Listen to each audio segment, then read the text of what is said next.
this is the president. Hello, this is the president of the United States. Who is this?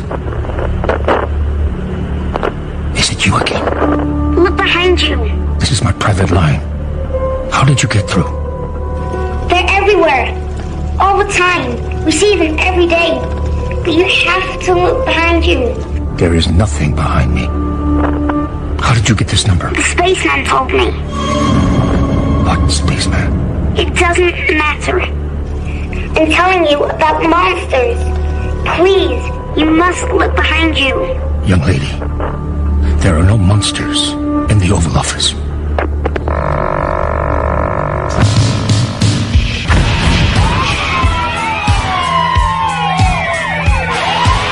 The loudspeaker spoke up and said, "Wait, Jimmy."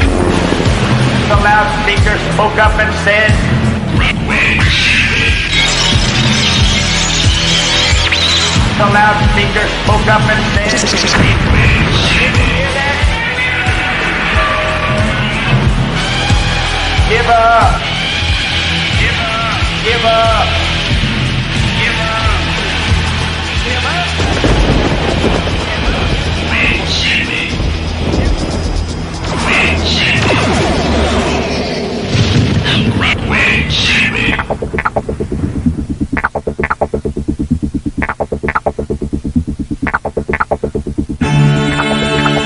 I'm Clyde Lewis, and this is Ground Zero.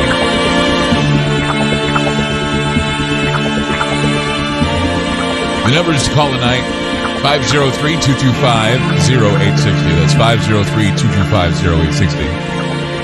I'd like to say hello to everyone who's listening to us around the country on radio stations around the country. Also, those who are listening on TalkStreamLive.com and Aftermath.fm.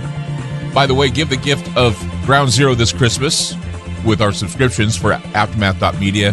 Whole library and our digital playground is ready for you if you want to subscribe. It's amazing. It keeps the show on the air and it makes us happy because a lot of people say it's the best money they've ever spent. It's just it's an amazing trip, and it's addictive too. You just go to Aftermath.media. That's Aftermath.media and subscribe. We have low prices right now for the Christmas season, so you can get right in and subscribe and subscribe for the whole year. You'll be able to get Ground Zero at your disposal whenever you need to. A lot of old shows and a lot of other shows too, not just Ground Zero, but a lot of old shows that are there too. Old, other shows that have their podcasts and all of the other archive shows. So go to Aftermath.media. That's Aftermath.media.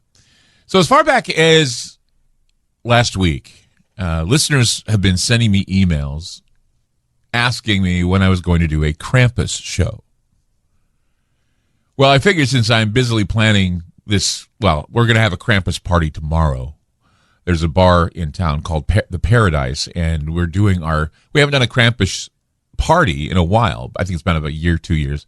Finally, we decided we're going to have a Krampus party. And it's something, that I've done. It's kind of a tradition.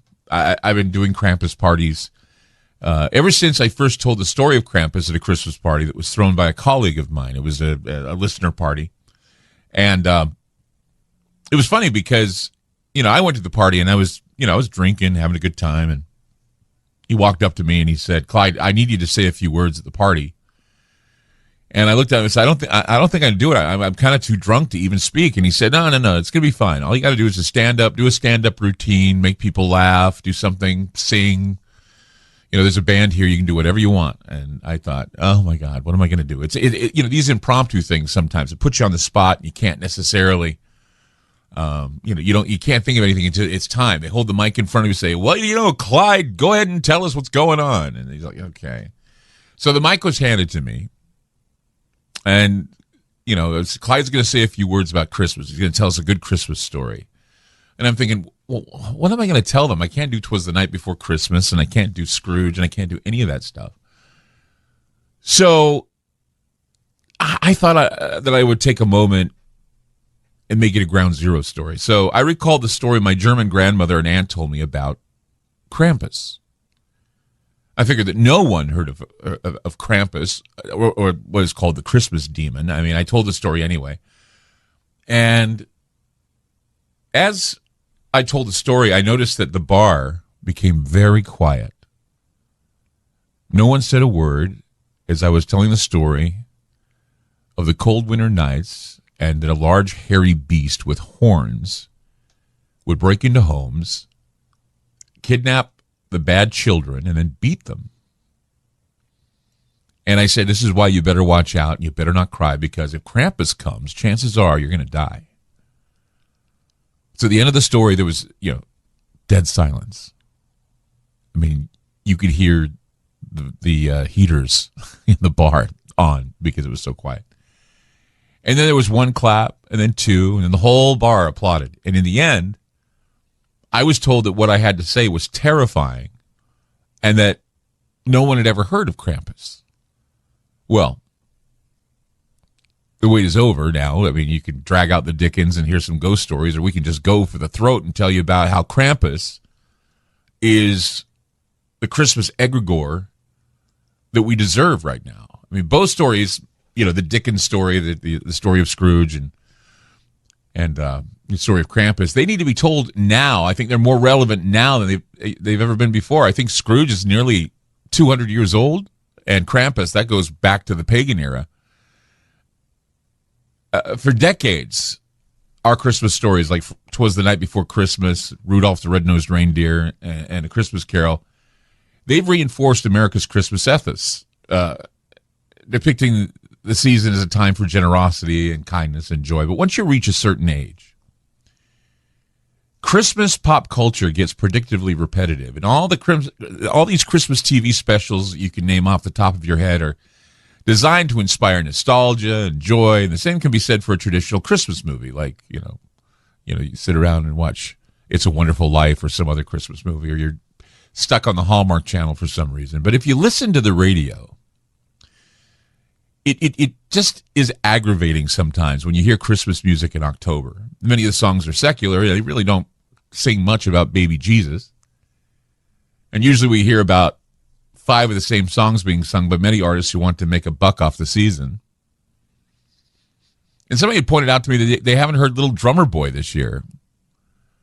And I thought, well, there's a reason why. Is because the reality is that if Mary was trying to get Jesus to be quiet, and she was feeling like all tired because she just went into labor, I'm sure the guy coming by beating on drums was not something she was enjoying all that much. And there are a lot of Jewish artists that sing Christmas songs. I just figured, well, business is business. And so, radio stations plague us with the same repetitive tripe and people eat it up. And the cancel culture, the cancel culture has a problem right now. And I was reading about this the other day. They have a problem with Rudolph the Red-Nosed Reindeer, saying that it's racist and that it promotes the bullying of people who are different. Songs like Baby It's Cold Outside, that becomes an object of scorn. As the Me Too movement said, the song was a bit rapey.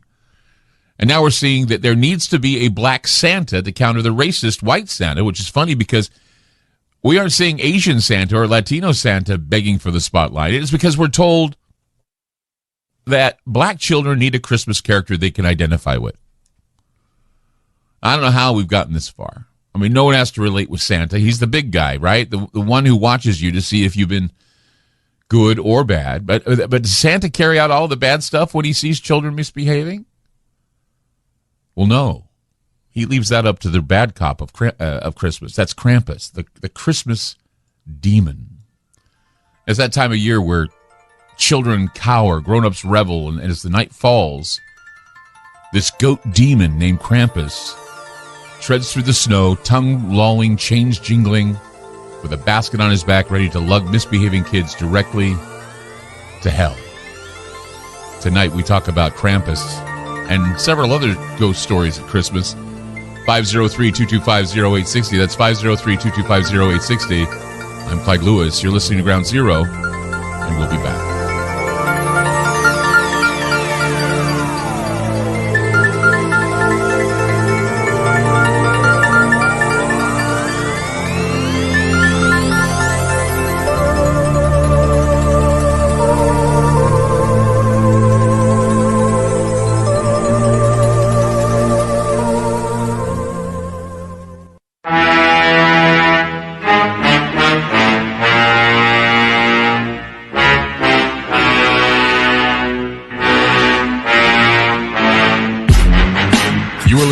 910. I'm Clyde Lewis. In ancient times, a dark, hairy, horned beast was said to show up at the door to beat children and carry them off in his sharp claws. The Krampus. The Krampus could be heard in the night by the sound of his echoing cloven hooves, his rattling iron chains, his moaning at the moon. And the strangest part was that he was in league with Santa Claus. Now, historians remain unsure as to the exact origins of the Krampus figure in folklore, but it is believed that, like Santa, Krampus predates Christianity, stemming from Norse and Alpine traditions and Germanic paganism. Like many legendary characters, including St. Nicholas himself, Krampus' image has evolved over time and throughout regions, but Krampus represented a balance of light and dark, providing a harmony between good and evil. The story of this beast is based in the Alpine monsters that would hide in the winter snows. Late at night, with the snow crisp and white, people in villages would hear the sounds of night beasts, and many would say that they're wendigos in the woods, or even denizens of hell. It is believed that the long-horned, shaggy, goat-like monster with a long, angry face and lolling forked tongue would visit the home of misbehaving children to punish them. It was believed that he would give beatings and kidnap the kids and bring them down to his underworld lair to live for a year. According to centuries-old legends, if a child misbehaved, St. Nicholas, in his omniscience, would know and send his associate Krampus.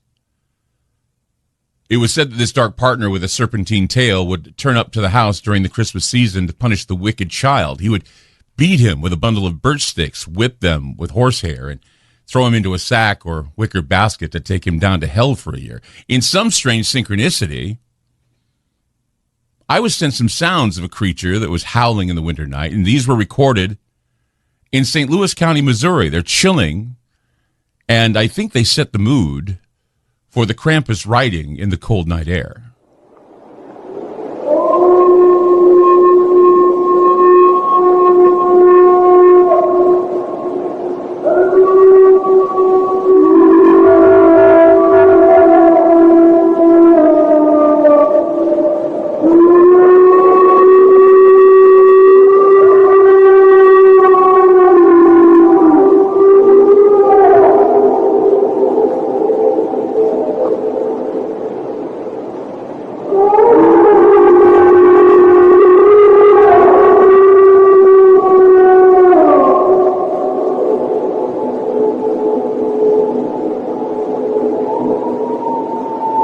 At this point, most people know Krampus. A lot of people know who Krampus is. The mythical Christmas demon has become part of the mainstream in the United States. No one knows exactly when he traveled from Europe to America, but he was a subject of a major motion picture back in 2015. The Krampus is a monster that's typically portrayed as a hairy demon with black-brown fur, cloven hooves, great goat horns, and a long pointed tongue and fangs. And quite often, he's depicted as having one human foot and one cloven hoof, as opposed to two hooves. Krampus punishes naughty children during the Christmas season, often traveling alongside good old St. Nicholas. The Krampus myth dates back to pre-Germanic paganism. He was originally the son of Hel, the Norse goddess of the underworld. Traditionally, he comes on December 5th along with St. Nicholas, while St. Nicholas puts candy in the shoes of good children and birch twigs in the shoes of the bad. Krampus will instead beat children with his birch branches, and sometimes he will even make these children disappear, stuffing them into his sack and taking them back to his lair to be tortured or eaten. Now, if this story sounds familiar to you, it's because, well, I theorize that Krampus is connected to Moloch, who is this horned god of child sacrifice, which is also connected to Saturn or Kronos, the Greek god who ate his children. Moloch represents Saturn, and coincidentally, Christmas, a holiday for children, happens to be during the feast of Saturnalia. I believe Krampus has more to do with the horned god of child sacrifice than that of Satan, but Krampus traditionally would murder the bad children by throwing them in his sack or hiding them in a basket to drown or beat to death later. Some people believe that this idiom of going to hell in a handbasket is from the legends of Krampus. It's important to note that as we prepare for the dark solstice, there is the tradition of the return of the Dark Father, which is Saturn, who is also connected to Satan and his many functions. Saturn is the god of judgment. Saturn is the father of time. The Saturnalia festivities are deeply rooted in the festival of the new year or the new sun, and is the way to take negative influences and change them into a positive. Saturn was also considered a negative influence and is intrinsically associated with man's limitations, death, blight, and decay. Father Time has always been depicted as a white-haired, bearded entity that carries on this hourglass inside. That's why when you look at Santa Claus and you look at Father Time, they look almost similar because they're kind of an amalgamation of all. The legends tend to bring together the images that we see. Bearded Father Time looks like a mirrored version of Santa, or Rubizol. This entity would gather the children for the Yule sacrifice. Traditional depictions of the Grim Reaper come from the image of Father Time, and there's a reminder there of man's mortality. Charles Dickens, who wrote A Christmas Carol, he added this element of the paranormal, and he did it to convey a lesson. His 4 ghosts that appear to Ebenezer Scrooge, they're very aggressive, and they torment him in the nights prior to Christmas Day. Now, Marley, his partner in crime, was a frightening specter that looked hideous and inhuman. The ghost of Christmas Present appears just prior to the arrival of the ghost of Christmas Yet to Come. He lifts his heavy cloak, and he reveals 2 emaciated children with hollowed-out black eyes. And he calls the boy Ignorance, and the girl is called Want. Now, on the forehead of the boy was a mark. The mark meant doom. And when Dickens wrote his tale of Ebenezer Scrooge, the old miser, it was estimated that nearly half of all funerals in London were for the children, and many of those children were under the age of 10. They would be interred in paupers' cemeteries, and in those times there was a story about graveyard watchers. They're called the Elancoux. The Elancoux was draped and hooded to hide his pale, wiry frame. The legend comes from the old Celtic legends of Brittany, or the Lesser Britain. In the 19th century and early 20th centuries, legends would persist that the hooded figure would sometimes appear at Christmas Eve Mass, and if you were touched by his cloak, you would die within the year. And there are many of historians that would write in their journals that Elancoux would appear after the appearance of comets and fireballs. And if anyone was to see the hooded figure in their town would be cursed with plague and dysentery. And Dickens used this figure to represent the future because death was inevitable in times of greed and ignorance. See, the hooded figure of Christmas Yet to Come was just as much a threatening spirit as was the spirit of Krampus. And, of course, that spirit would say nothing, but it basically threw Scrooge from shadow after shadow of the future, keeping him in horror and torment until he showed him what he would become. And what everybody usually becomes, and that is dead and forgotten. He would be dead, carrying the burden and chains of a damned soul, just like his friend Jacob Marley. Damned souls have a tendency to be angry and full of wrath. They are the aggressive, darker spirits that in life may have been troubled, unruly, menacing, violent, even murderous. These dark archetypes we have talked about before with Carl Jung. He expressed that a lot of humans have inherited a set of primordial images that are buried deep in the collective unconscious, and they appear when we least expect them to. 503-225-0860. That's 503-225-0860. I'm Clyde Lewis. You're listening to Ground Zero, and we'll be back.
This congregation accuses Santa Claus of forcing people deep into debt with an orgy of gifts and blame him for the corruption of Christmas. Holiday and festive and fun.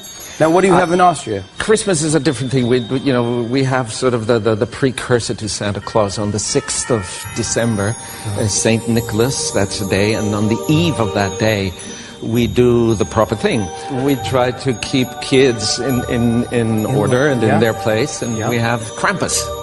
St. Nicholas comes with praise and presents and wisdom. And Krampus? Krampus with a stick, a bag, and he threatens you with... if you weren't good, you get stuck in the bag and hit and shipped off. Aside from saying he'd been nice and asking for a new toy, Noah got a few letters mixed up and addressed his note to the naughtiest fellow of all. No, not the Grinch, but the guy with the horn. There is a greater power, especially on a night such as this. Father Christmas perhaps will stick his little elves on me, or maybe his reindeer will stomp all over my body. Are we here to praise the Lord? Or are we here to unwrap presents? Other powers greater than that. Folks magic. You are forbidden to use that. There are still people that dabble in the dark arts today. I am conjuring Krampus folks. This I respectfully and humbly ask in your name, Lord Satan. May you deem me worthy, Father.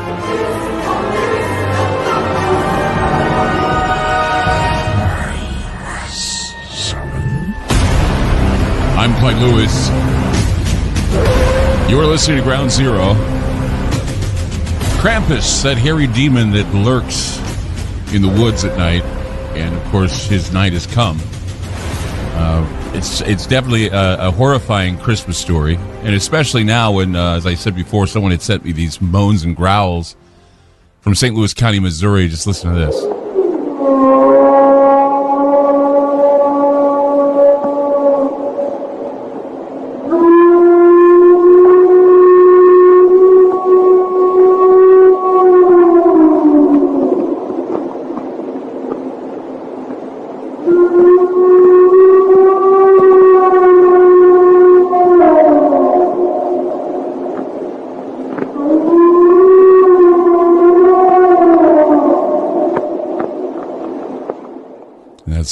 That's really terrifying. We're going to go to the calls now. Let's go to 503-225-0860. Travis in New Hampshire. Hi, Travis. You're on Ground Zero.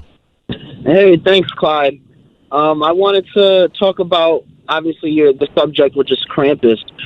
So first thing I want to say is that the game Call of Duty right now they came out with an event like today, and it's called the Krampus event. So I thought that was interesting that it came out on the same day of your show, which you're doing about the Krampus story. Also, secondly, so they said that they called Krampus like the creature of the woods. But didn't that go back to like what they called Pan in Greek mythology? Well, it's the horned being. But this one, he's supposed to be like, the bad cop to Santa's good cop. But yeah, you go back to all those pagan mythologies of the horned satyr, the Pan. You have Pan, who also is a goat man. But right. It's evolved, and I think a lot of it is mixed with, like I say, the alpine woodland demons or the alpine woodland monsters mixed in with also the I old heard idea. That the alpine. What's that? I heard the alpine folk stories. They described Krampus as like an assistant to Saint Nicholas. Right, and one of the things it is. He shows up and he takes the kids away that are bad. Santa does not offer any punishment. He lets Krampus do all that. And what I find interesting is that, while Krampus has been cartoonized, he's kind of been Disney-fied a little bit because of the film that they made about him. And in fact, you see him in a lot of cartoons now. I read somewhere, and it was really interesting, that Krampus is not based on any historical figure, and that anyone who described Krampus would say that he was 3 times bigger than a human being.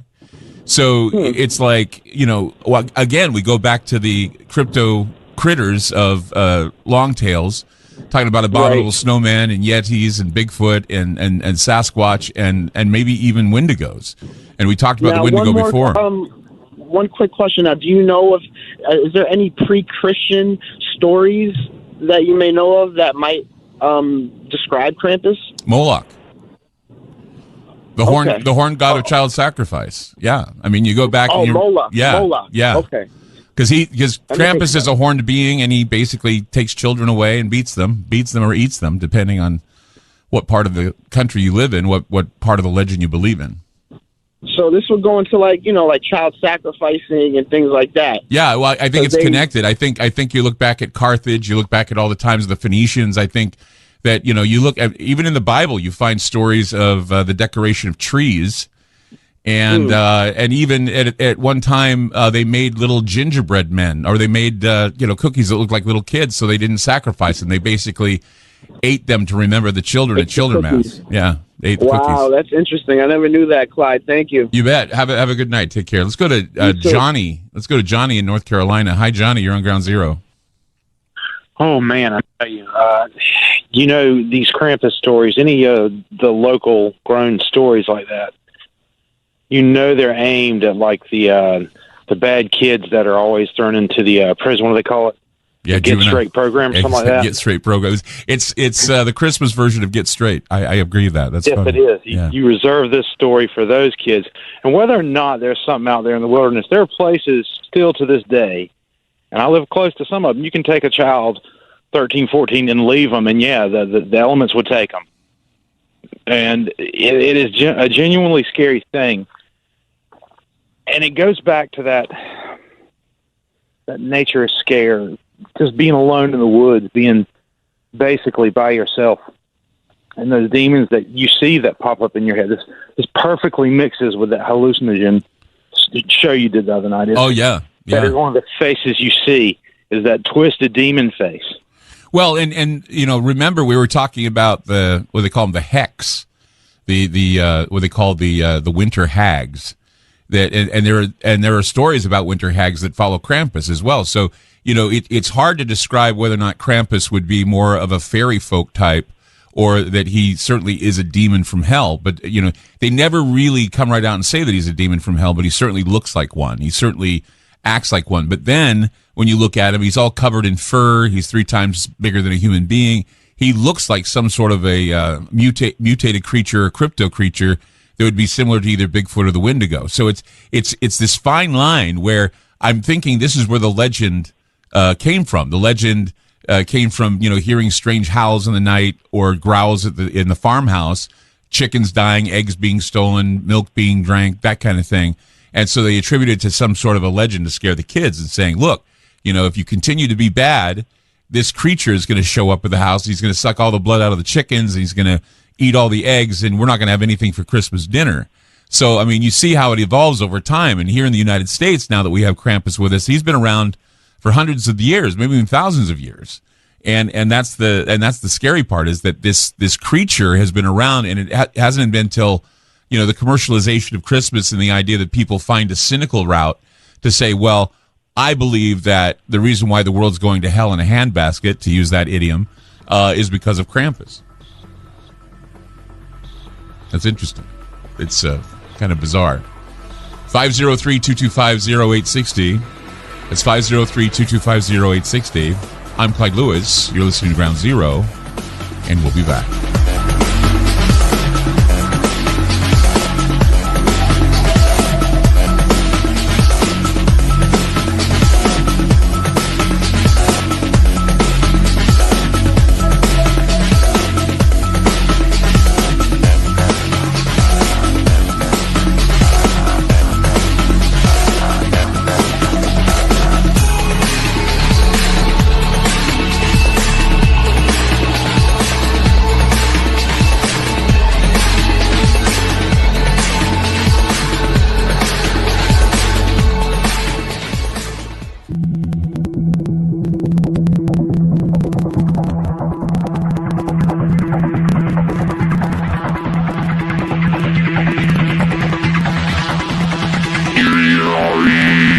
So here's another synchronicity for you.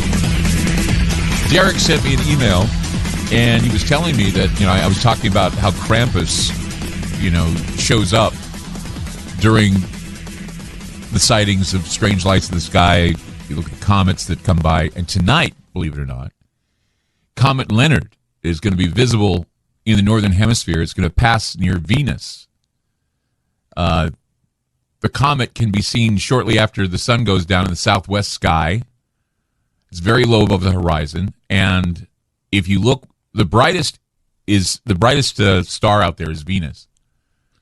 And so the comet will be making its closest approach. And it should be, I mean, it's already passed, I think, in some areas, but I think you can still catch it if you're in the western hemisphere or the western areas. The comet is traveling within 2.6 million miles of Venus. So the bright comet is, well, it made its closest approach to Earth just a few days ago. So we're looking about, 21 million miles or 34 million kilometers, give or take. So given Venus's brightness and prominence in the night sky, the planet, if you look for it, you'll be able to locate the comet. What I find interesting is it's passing in front of Venus, and Venus has been known as the star that fell, Lucifer, literally. So we have not only the glimpse at Saturn or the Saturnalian celebrations and the arrival of Krampus, but we also have this comet that would pass over near Lucifer. And like I said, you look at all of the, I guess, personages. You see the demon, the growing demon, the hairy demon, bigger than a human being, appearing in times of strife, times of stress, and warning children that if they don't behave, they'll be beaten and killed. And this is the same story about Saturn, the same story about Cronus. Cronus told his children that, they had to behave or he would eat them. And he ate most of them, or he ate all of them except for Zeus.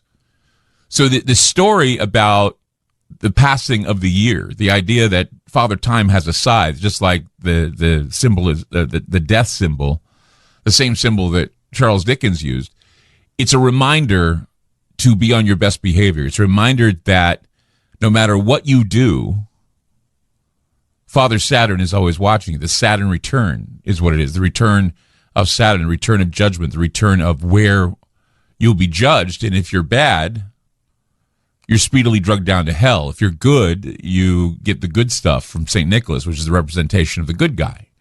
And these are all, like I said, they're archetypes that, in fact, somebody brought up the DMT entities again. And it's true, because those DMT entities, people say, well, I was having an argument with somebody saying that these are entities you don't contact because that's a no-no in the Bible. No, these are entities that are in your subconscious or unconscious mind. These are archetypes, and they tend to remain buried within the unconscious mind, deep down in dreams, and we respond to them, and they're programmed into us through religion and art and literature and film. So the shadow archetype, according to Jung, is the most dangerous archetype of all, because shadow archetypes have a tendency to invade your thoughts. And when those shadowy thoughts become groupthink, there's the possibility that through some quantum trick, a manifestation can take place, meaning that if you think long and hard about something, it can manifest. So the shadow archetype becomes a real breathing entity fortified with the groupthink that prolongs its life, and its image can be a harbinger to some other event that will eventually cause hardship. So Krampus is just one more reminder of what Christmas was. Krampus, at one time, represented the balance between light and dark, providing this harmony between good and evil, the balance, the duality. It's a good thing to remember that Krampus, while appearing to be a demon, is not the anti-Santa. But since ancient times, he has worked alongside Santa Claus to ensure that people had respect, behaved, and were good to each other. And that's kind of unorthodox, because he's sort of a confidence trickster. But this still begs the question of why Krampus resonates so much with so many Americans and why they have latched onto it now.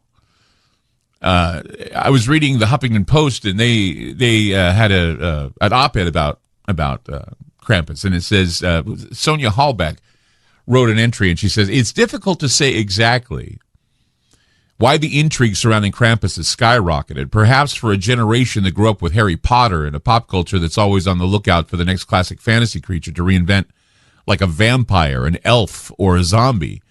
The time is finally right for this darker Christmas beast to emerge. So yes, Krampus has enjoyed a revival in recent years, buoyed by a prevailing cynical ethos that rejects the saccharine, sweet celebration of church and family at Christmas time and a slew of pop culture appearances in cartoons and in movies. Krampus has become a pop culture figure. We now see him on greeting cards, gift bags. He's made of chocolate, marzipan, dried fruit, stuffed animals. In any supermarket checkout this time of year, you can find something that is attributed to Krampus or the Christmas demon. But this whole popularity, I think, has some traditionalists worry that Krampus is becoming too commercialized, just like Santa Claus. The demon is actually meant to strike back at the Hallmark version of the holiday. But now he is living to see himself become that which his fans most detest. And the Europeans are actually disappointed of how we treat Krampus, because Krampus was never meant to be a demon. Krampus was meant to be an alpine snow monster of some kind. That basically there's always that possibility that if you go out in the woods alone at night, or if you sit alone in your cabin at night, Krampus could be at your door knocking and howling in the wind. And that's why, again, I wanted to play this for you, these sounds. These are, again, I said St. Louis, Missouri. No, it's St. Louis County, Minnesota. I thought I said Missouri before, but no, it's St. Louis County, Minnesota. This was recorded, and it's just synchronistic that it was recorded at a time when I was about to speak of Krampus.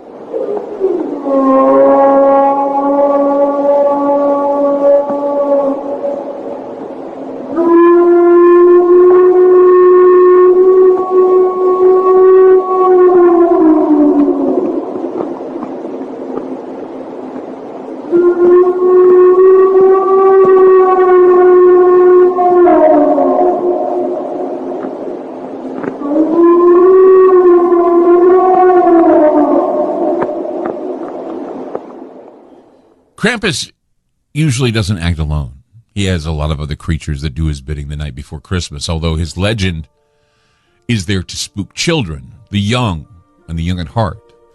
Half goat, half man, 3 times the size of a man. Following St. Nicholas, or appearing before St. Nicholas, he comes around to visit children on Christmas Eve. Specifically, the tale of Krampus hails from Austria. It's not difficult to imagine a horned goat-like man coming out of the foothills or descending from the mountains, standing at your window, scratching on the glass, wondering if you've been bad or good. Tonight is the night of Krampus on Ground Zero.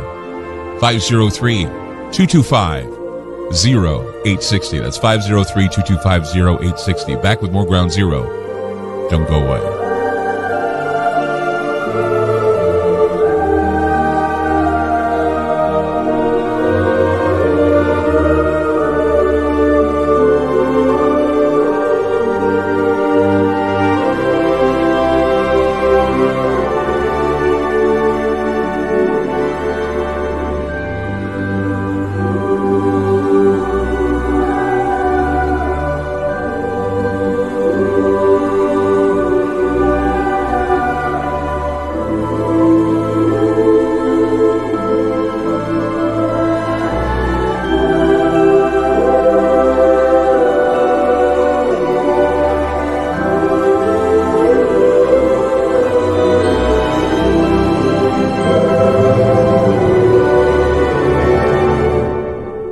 It's a well-known fact that controversial talk show hosts have recently been censored and even banned on the internet by corporate and political interests.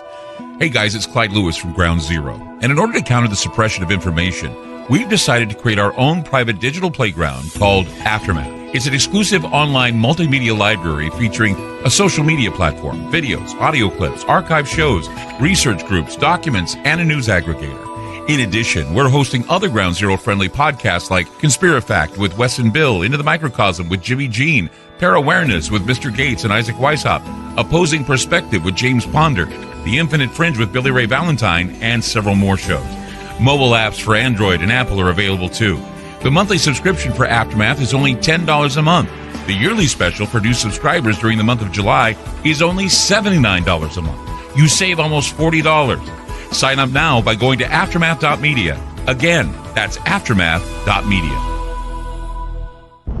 Are you intrigued by Paranormal Talk Radio? You'll love the new Paranormal Radio app from TalkStream Live. You'll find a great selection of talk shows covering UFOs, ghosts, strange phenomena, and much more. Download the Paranormal Radio app now and start listening to the very best in paranormal talk entertainment, including the network you're listening to right now, the Paranormal Radio app, free in Google Play and the iOS App Store. Spinning complacently in the darkness, covered and blinded by a blanket of little lives, false security has lulled the madness of this world into a slumber. Wake up. An eye is upon you, staring straight down and keenly through, seeing all that you are and everything that you can never be. Yes, an eye is upon you, an eye ready to blink. So face forward, with arms wide open and mind reeling. Your future has arrived. Are you ready to go?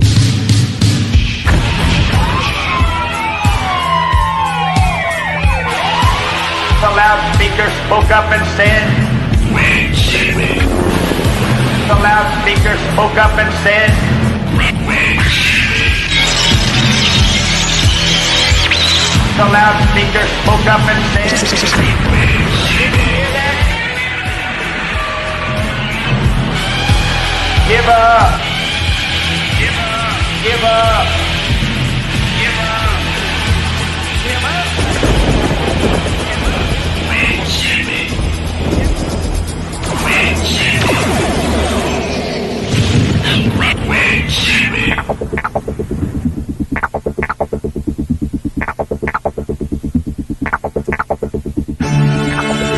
I'm Clyde Lewis, and this is Ground Zero.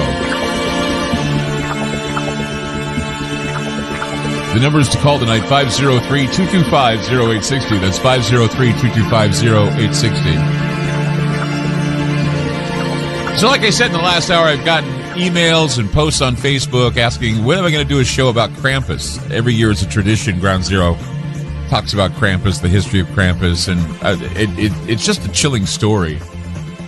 And usually I love it because, for all that are damn depressed when it's time to take down the Halloween decorations, and if you load the sound of jingles playing nonstop in the aisle of your Costco store, Halloween's revenge can be found in those scary ghost stories and the story of the huge, hairy, demon-looking monster called Krampus. The celebration of Christmas has always been centered on children. We know this. It's not fun unless there are children in the room. It's not fun unless you can see children smile in the malls and children, with their bright eyes looking for Santa Claus. But it's unfortunate that the frills of Christmas are like bait.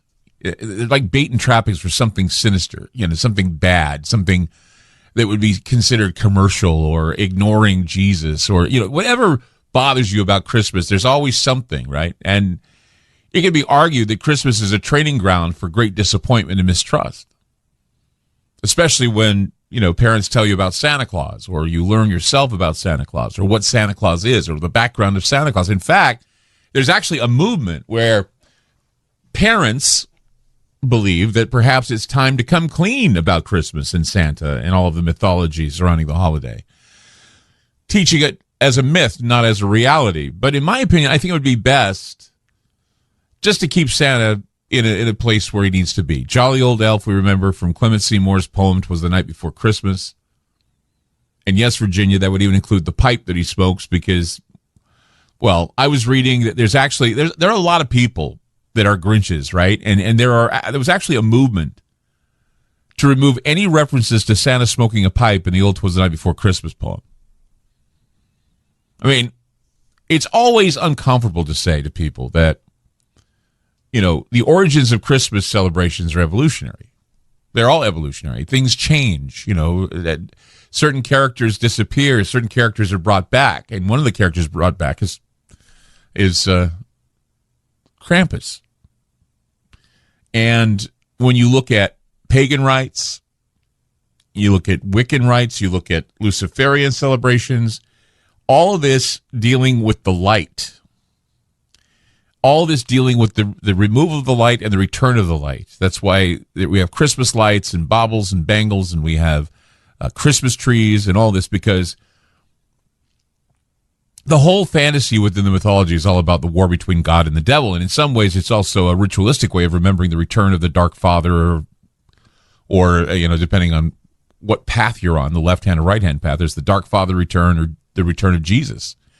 In fact, the return of Santa Claus every year.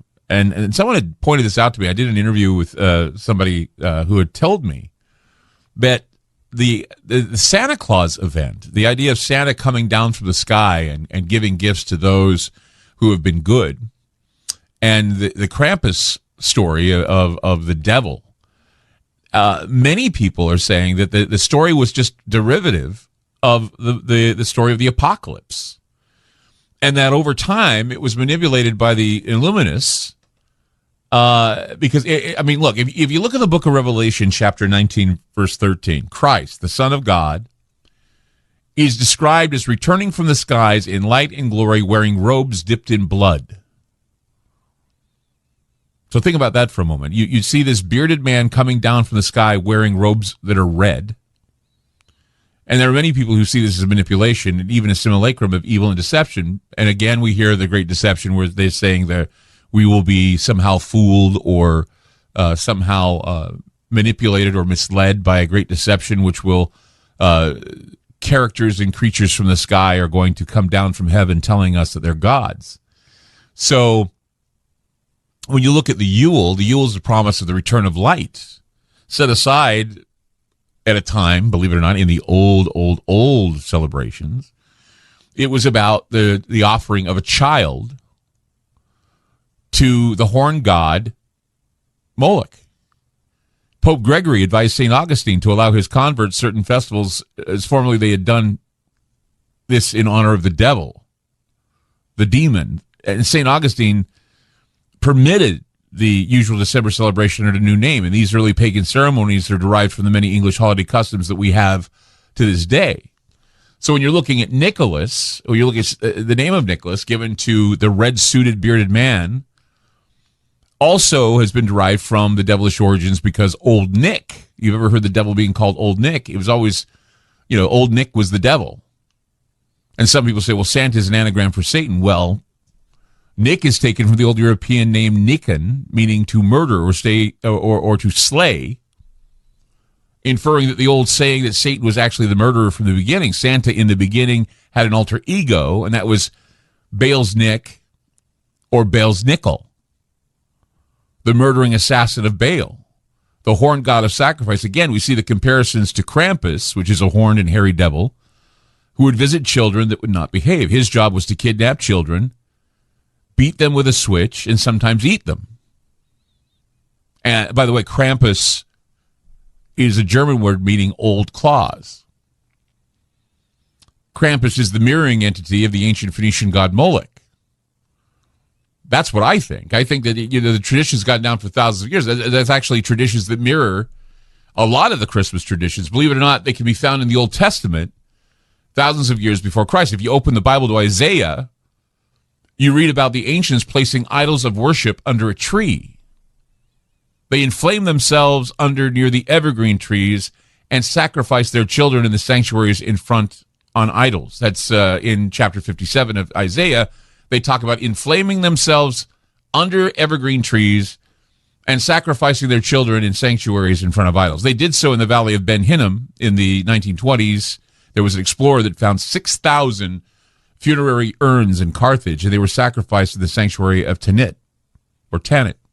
So when you're looking back at ancient times, the Phoenicians in Carthage and elsewhere, they had a reputation for sacrificing children. One adventure explorer said that children were killed in order to provide safety from evil entities and to ensure that the sun would return. This would bring peace and goodwill to all men, according to ancients. So, what was it that was at these sanctuaries? Well, believe it or not, a large stone idol that looks very much like Krampus. 503-225-0860. That's 503-225-0860. I'm Clyde Lewis. You're listening to Ground Zero, and we'll be back.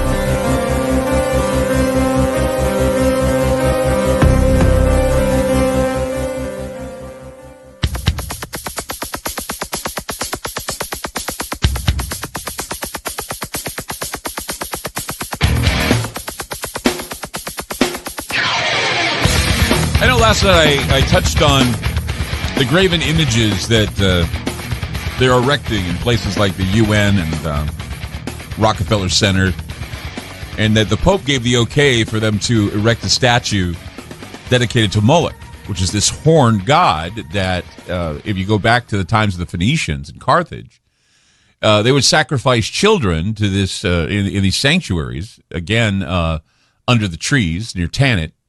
Where, of course, they speak about in the Old Testament, where they would decorate the trees and then they would offer sacrifices under the fir trees or and they would burn large fires.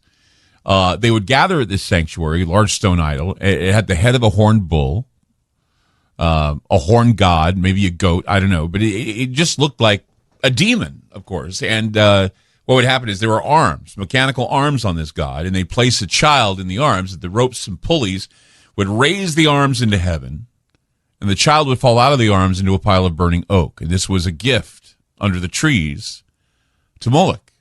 The gift to Moloch would be in exchange for the birth of the sun, Sol Invictus, the unconquered sun.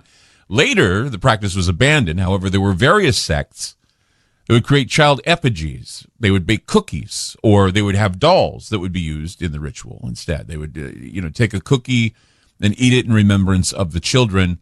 And, of course, there was a ritual where they used dolls instead of children. And there's also a celebration called Childermass, where they talk about the blood of the children, the loss of the children. So the tradition of giving dolls for mock sacrifice was often given in the wintertime. So part of the Saturnalia rites, namely remembering how Saturn, who in mythology ate his children, the pagans took those little biscuits shaped like little human beings, and they were edible cookies. And then, of course, that evolved into the tradition of baking gingerbread men. And in the sanctuaries, there was this, they were there. They gathered under the trees, and they exchanged gifts and dolls and everything. And that's why I'm thinking that this evolution, like I say, everything about Christmas is evolutionary.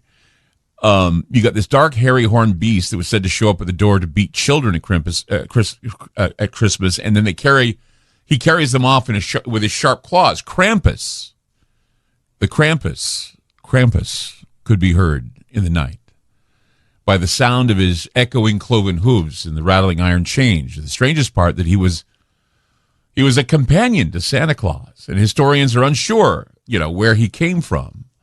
The beast, of course, is based on the alpine monsters that would hide in winter snows. Late night, the snow crisp and white, wendigos and other creatures that would moan and howl at the moon, sounding like they are the denizens of hell.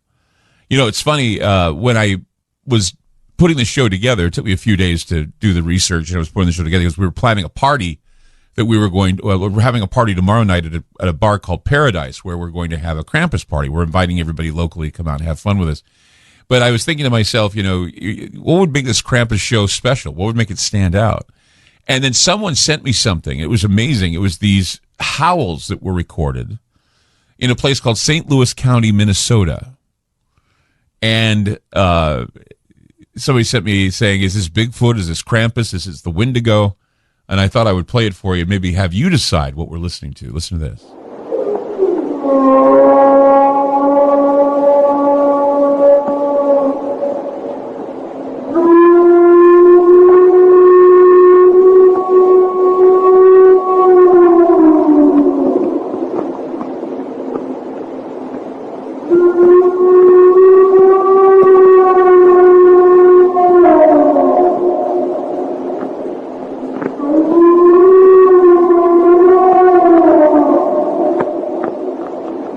what is even more synchronistic is the fact that tonight, if you look up into the heavens, you see a comet passing near Venus. Venus is also known as Lucifer. So just the idea of something howling, looking up at the night sky in the cold, just adds one more dimension to what I'm talking about tonight.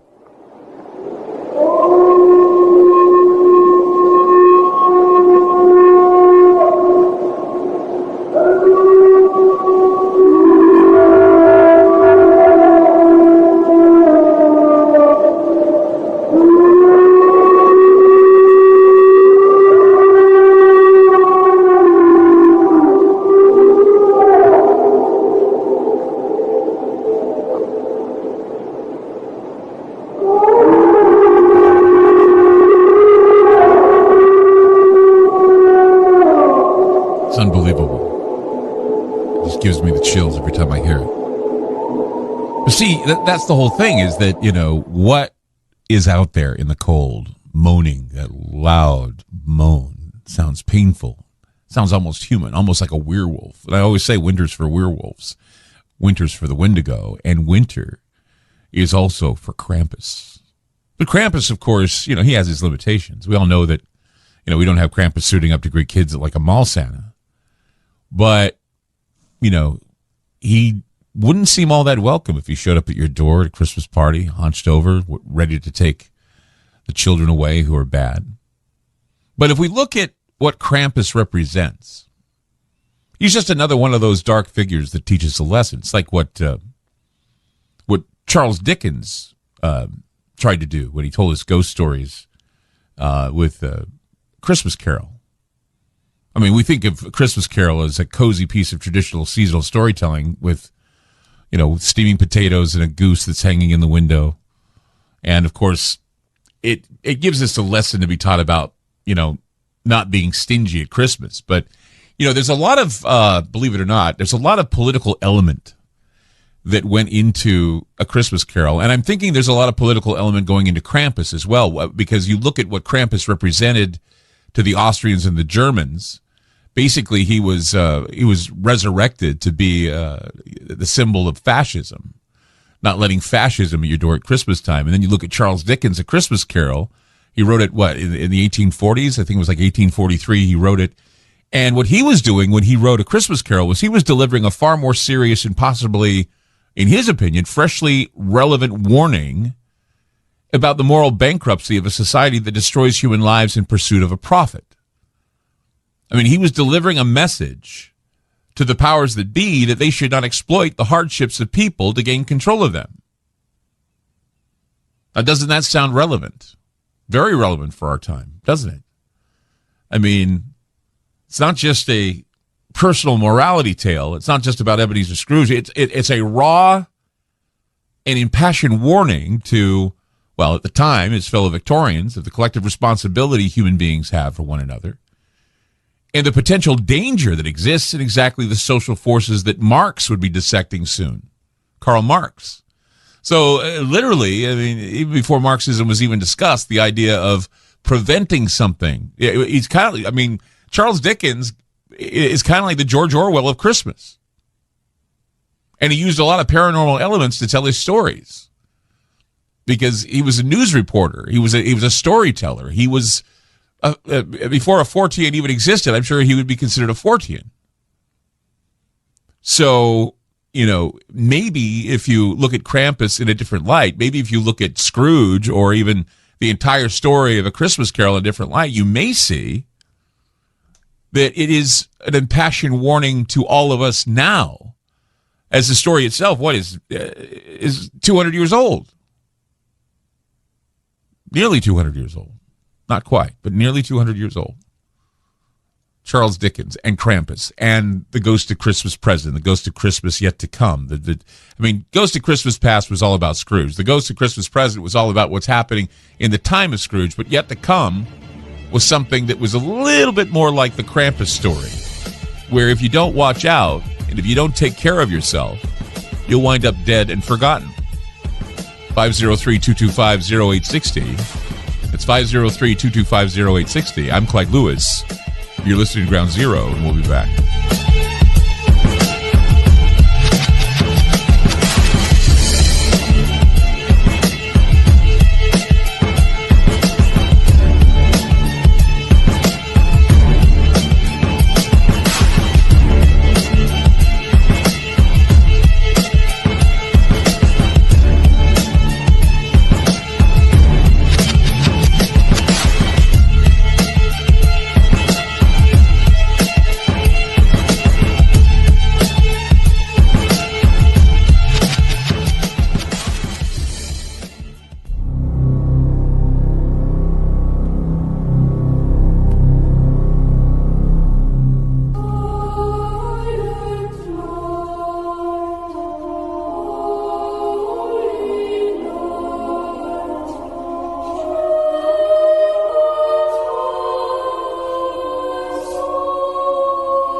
course the spirit comes.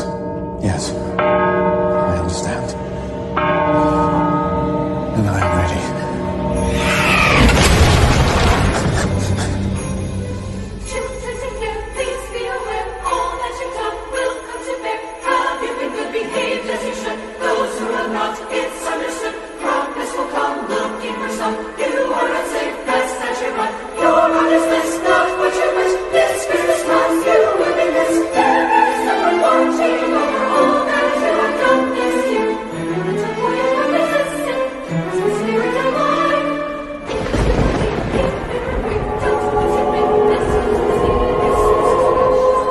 On cold, dark winter nights, you might catch a glimpse of a horned figure stalking through the streets. With a basket strapped to its back and switch in hand, the demonic Krampus isn't interested in giving out gifts, but doling out brutal punishments. Krampus is the dark foil to St. Nicholas, the miraculous Catholic bishop credited with bringing small gifts of sweets, nuts, and fruit to good little boys and girls in early December. And yes, one of the inspirations behind jolly old you-know-who. I understand. You are the spirit of Christmas future. And because we can never know the future, you are not allowed to speak.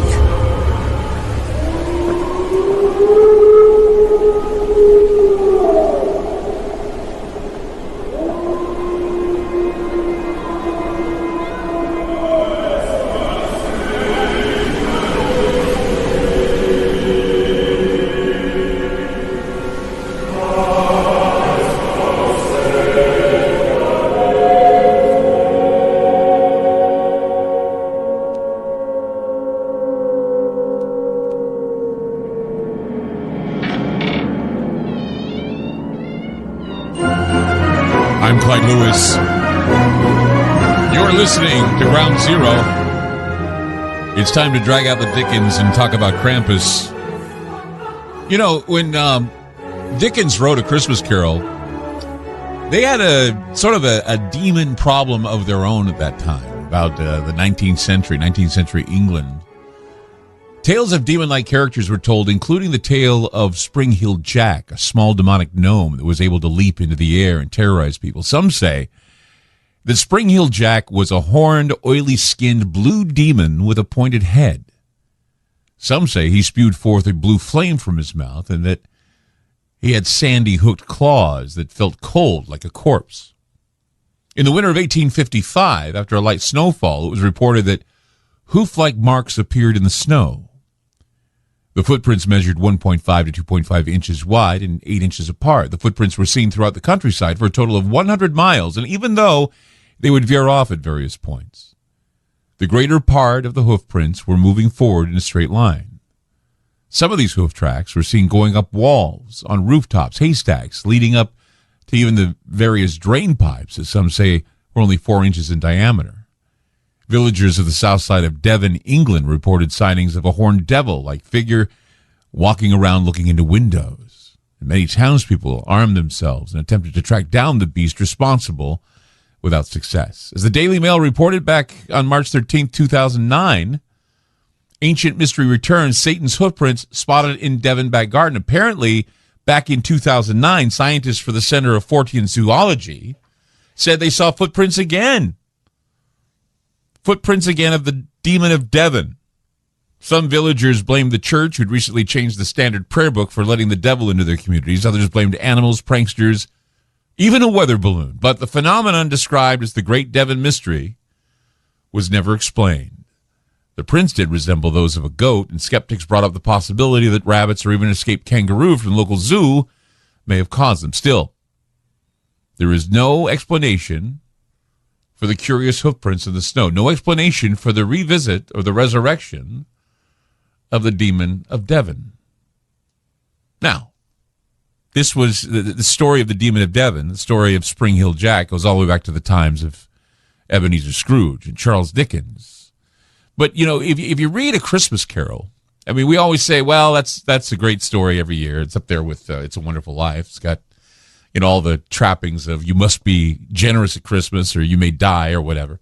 When Dickens wrote A Christmas Carol in 1843, he was delivering a far more serious and possibly freshly relevant warning about the moral bankruptcy of society that destroys human lives in pursuit of profit. Dickens' story of Scrooge was not just a tale of morality. It was raw and impassioned. It was a warning to the people of the collective responsibility that we have for one another and the potential danger that exists in exactly what comes with a Marxist or socialized world. Dickens was worried about the rampant injustices in his society, not simply out of the sense of empathy and outrage, but out of fear. He was convinced he was convinced that the grotesque imbalances of wealth and power that endured at the time of his writing might end up tearing the fabric of society apart. The 1840s, known as the Hungry 40s, were years of financial confusion, recession, poverty, and unrest throughout much of the developed world. In the United States, the boom of 1836 was followed by the Panic of 1837. There was an Irish potato famine at the time, the Great Hunger. Many people died of starvation. Social injustice was becoming unhinged and self-defeating in its extremity. In 1834, the Malthusian New Poor Law had dehumanized and institutionalized poverty. The law forced anyone needing welfare to enter a workhouse, and any refusal to do so meant starvation. The new wave of workhouses produced as a result of the act were places of nightmare, more closely resembling concentration camps than refuges for the needy. Families were forcibly separated. Parents assumed to have relinquished all rights over the responsibilities for their children. Segregation by age and gender was enforced. Personal belongings and clothing were confiscated until discharge. People around the world were rioting because of lack of resources. Children were so numerous in the workplace for one reason only, and that's because they were cheap.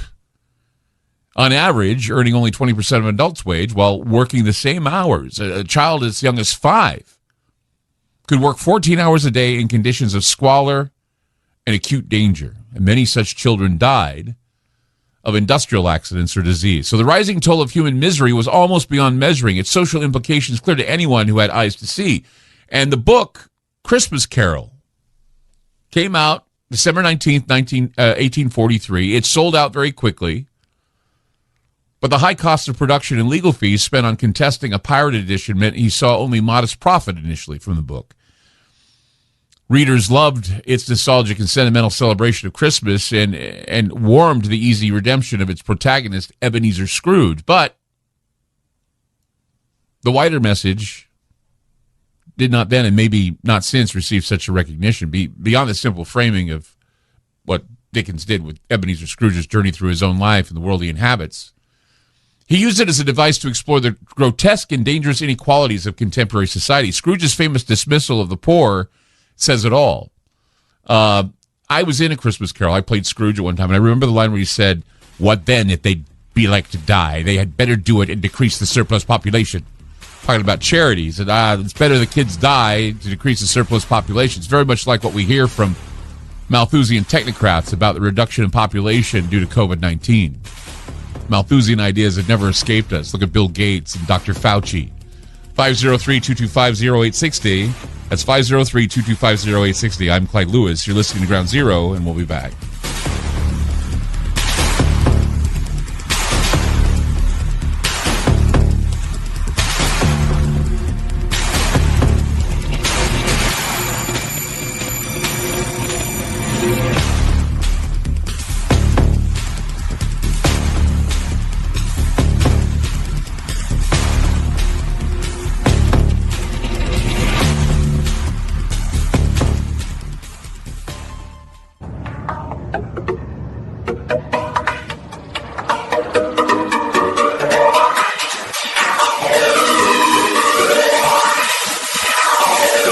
During the break, I was having a discussion with Wes, my producer. We were talking about that line about if they're likely to die, they'd better do it and decrease the surplus population.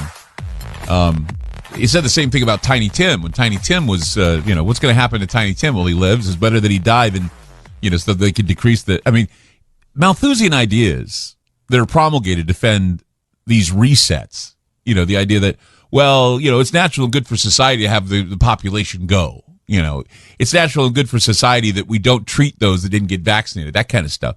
We hear the same arguments today from the mouths of the super wealthy social Darwinians like Bill Gates, albeit differently worded and wrapped in this goofy laugh and all these faux environmental concerns we hear about.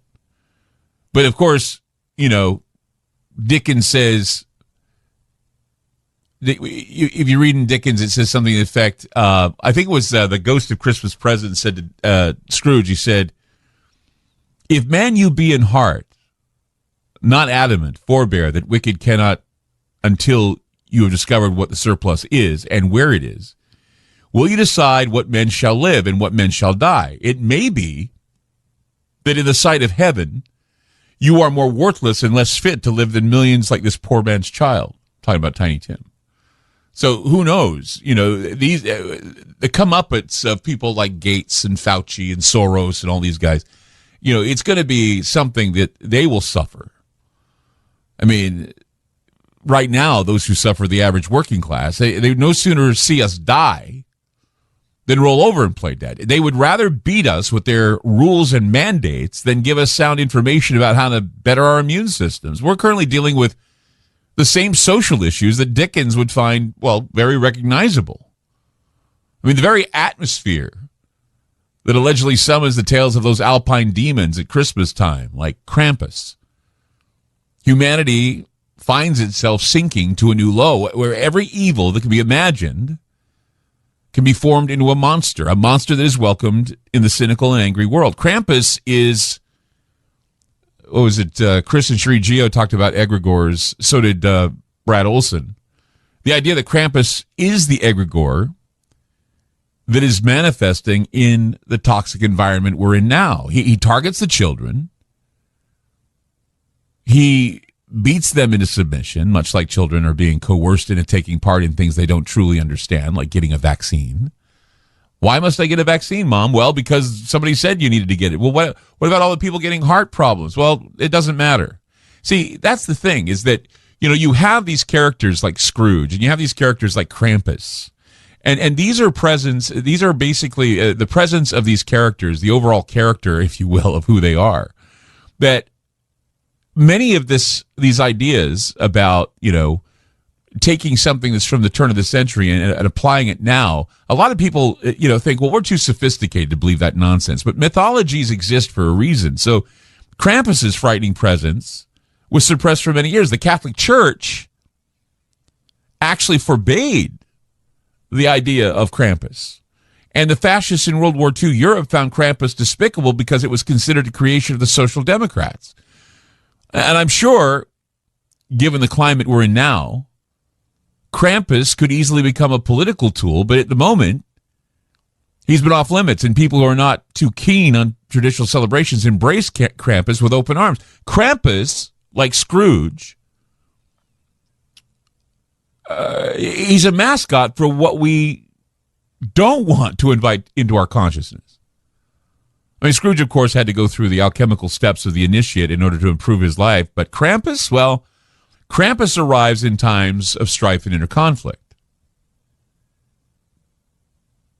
As I've been reading stories about Krampus, it just seems that the power and legend behind this demon of Christmas is becoming more palatable as we move through the 21st century. Celebrations of Christmas change. It's really not all that hard to imagine a day when Krampus will be too trendy and widely accepted as he would quite possibly seen as something as cuddly as a dog. Something as cuddly as a dog that's chained to the hip of Santa. And I don't know if we'd be able to even picture a time where not only is Santa sitting at the mall wanting to speak to kids, but Krampus is standing there as well, scaring kids into being good.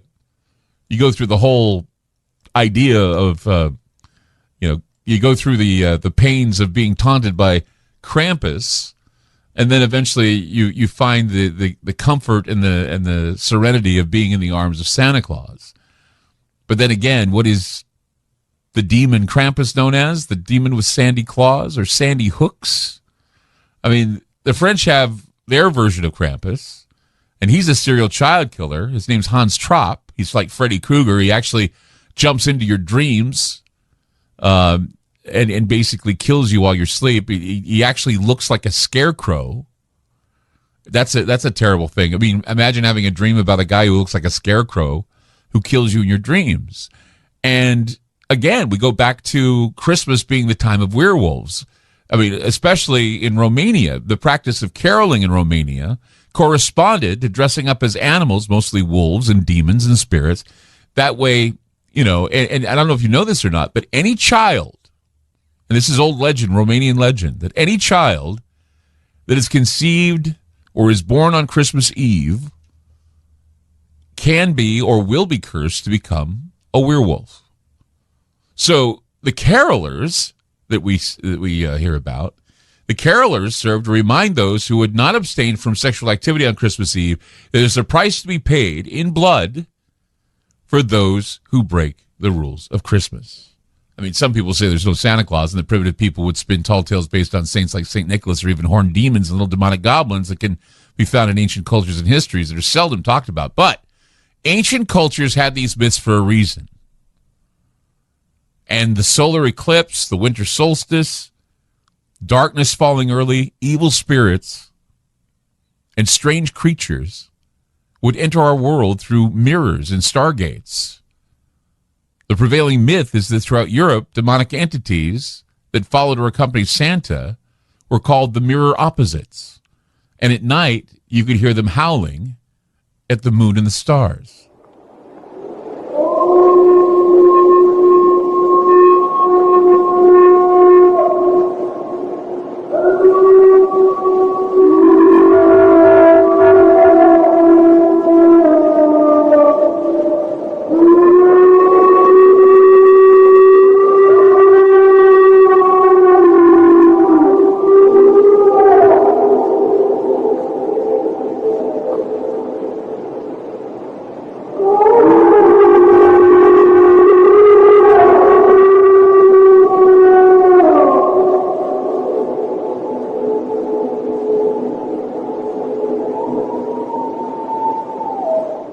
See, Christmas has, I guess, literally cleaned up after about 200 years.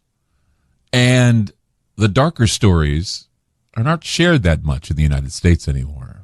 They remain in places like Iceland and Denmark and in European traditions. The cold winter air always invites the tales of ghosts and goblins and elves. And we had our show about elves, talking about those. I mean, Charles Dickens, when he wrote A Christmas Carol, he also said that Christmas time is that time where the veil is the thinnest, at the time of the Saturnalian judgment. That things happen in the sky that wouldn't normally happen. People would see things. They'd see ghosts and demons travel through the air, storms and howling winds at night. Yes, this is Christmas. And even though they cleaned it up, there is no mistaking that things get a little weird when you're not behaving the way you should. You better watch out. You better not cry. You better not pout. I'm telling you why. Krampus is here. He's not going away anytime soon. 503-225-0860. It's 503-225-0860. I'm Clyde Lewis. You're listening to Ground Zero, and we'll be back.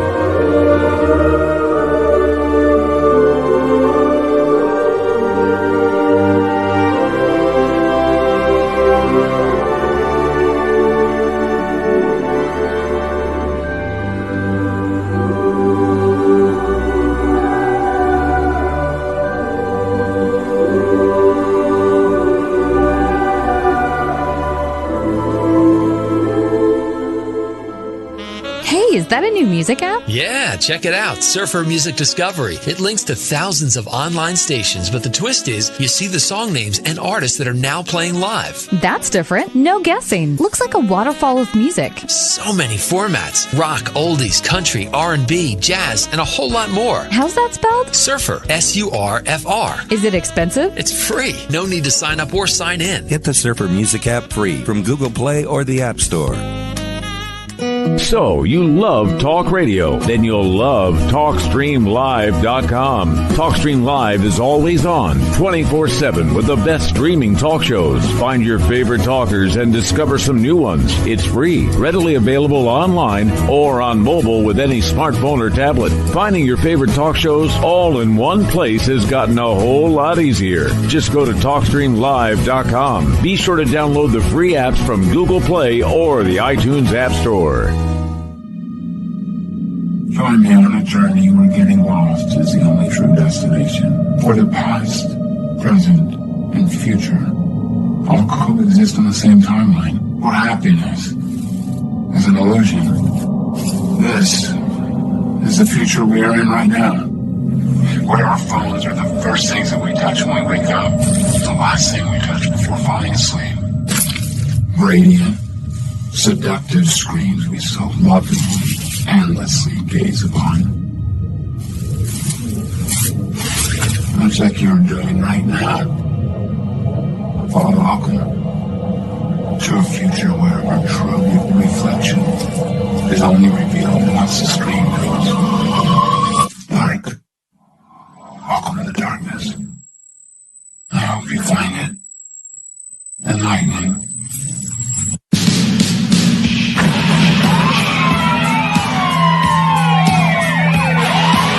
The loudspeaker spoke up and said, "Wait, Jimmy." The loudspeaker spoke up and said, "Wait, Jimmy." The loudspeaker spoke up and said, "Wait, Jimmy."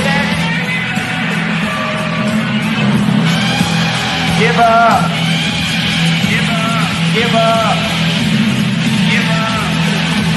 Give up. Wait, Jimmy. Wait, Jimmy. Wait, Jimmy.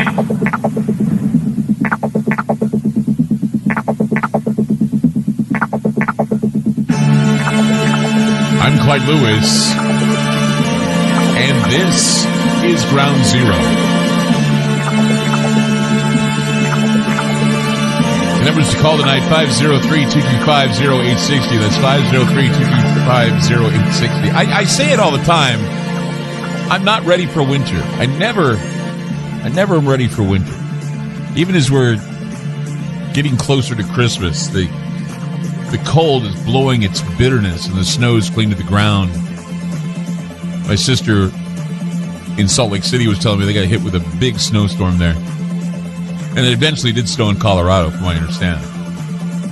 But, as last year we were talking about dark winter, and this winter is the winter of our discontent, we're in a very precarious position this year because a lot of people are happy at Christmas. I don't want to take that away from people. But there's a silent group who see the holidays as dark and foreboding. And this goes beyond bah humbug of Scrooge or the burglary of the Grinch. It may be the depression of some inflexible middle age or COVID or whatever. It's all staring at you, and you're like going, what do I do with it? I mean, they call this type of year the dark times. At least they used to. Where the soul is eclipsed, the body grows tired, weary of the cold and yearning for love. Childhood memories of boxes, bows, puppies, tinsel, all pounded away by the realities of debt and pressures of family and work. I can see that it's easy to be overwhelmed at this end of the year. Some dreams have gone unfulfilled, and potentiality is always something to lean on when things don't turn out the way they've planned. As we scramble to the various places to buy that last-minute gift or to visit family, we forget that Christmas is indeed a time of magic. Forces exist at this time of year that go beyond the story of the humble birth of a Messiah. It's a given that Christianity wants to keep a chokehold on the season because many fear that they're clutching on their faith like a covetous old skeptic. But we forget the real reason for this season, and that is using the goodness that is blessed, that has been given us as a blessing to ward off dark thoughts and dark futures and dark entities. Because it's the season to light the lights and cut through the darkness and share the old folk tales to those who want to hear them, not just the ones about ghosts that visit old misers or a bearded jolly fat man that delivers gifts. There are cautionary tales that were created to remind us that the darkness of the season is invited in and the responsibility to drive it out is our responsibility. See, back 400 years ago, it was customary to open the windows and the doors of the household, banishing shadow entities into the howling winds of winter. A candle was lit in every household to protect it from the winter demons. Prayers were offered, and families would kneel on the cold floors praying that demons of the north would pass over their homes and give them yet another year of life. You know, it's odd that tonight, you know, I'm talking about Krampus. There are a lot of synchronicities. Somebody was telling me that a new video game is featuring Krampus. And not only that, but tonight, Comet Leonard is seen by a lot of people if the skies are clear. And as I've been playing all through the show, someone had pointed me in the direction of some strange howling that was going on in St. Louis County, Minnesota. And they said, you ought to play this because, of course, the Wendigo and stories of alpine demons like Krampus are rather terrifying to hear about this Christmas. And so are the howls and screams of a creature that sounds like it's in pain.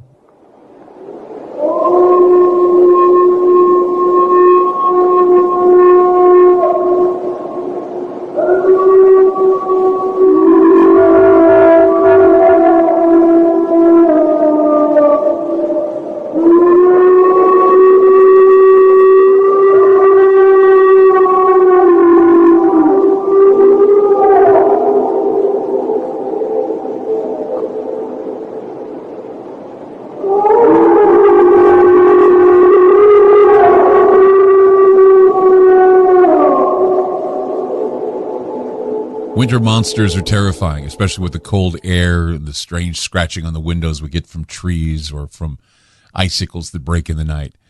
So tonight we brought on someone who knows about the legends and the scares in the winter. That's Heather Mosier. She grew up in the foothills of the Appalachia. She's a classics professor, author, and researcher, along with being a producer of Small Town Monsters. Heather loves diving into all manner of spooky, creepy cryptids and the folklore related to all of it. In fact, she's got a podcast called The Lore You Know on Small Towns Monsters YouTube page. Heather Mosier, welcome to Ground Zero. Hi, thanks for having me. What a night, isn't it? This creepy screams out of Minnesota, and then, of course, we're talking about Krampus. You know, and it all goes back to, I would think that, you know, a lot of the stories of Krampus would be related to those, what we'd call the Wendigo or some other alpine creature that is legendary.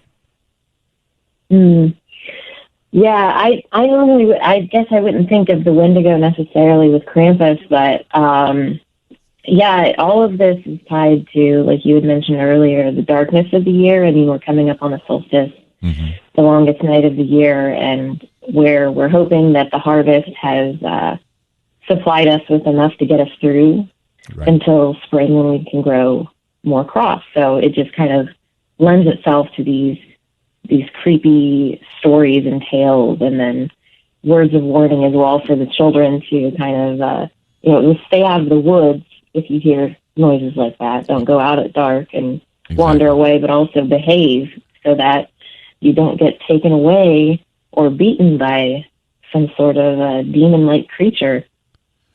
I was thinking to myself that, you know, as I was talking in the last couple hours about how, you know, the ghosts of Dickens and Krampus apply today because we're living in times of strife and also living in times of what we'd call scarcity and starvation.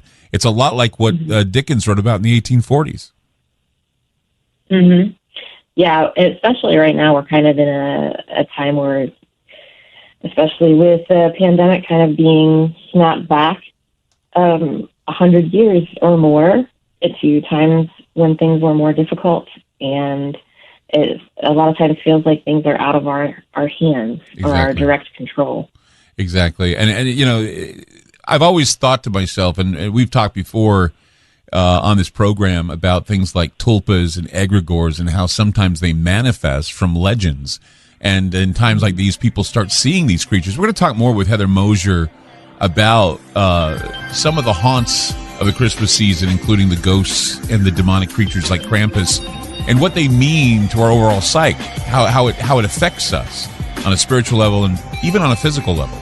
Heather Mosier with us tonight, and very excited to talk more. The Lore You Know on the Small Town Monsters YouTube page. We'll be back with more. Keep it here on Ground Zero.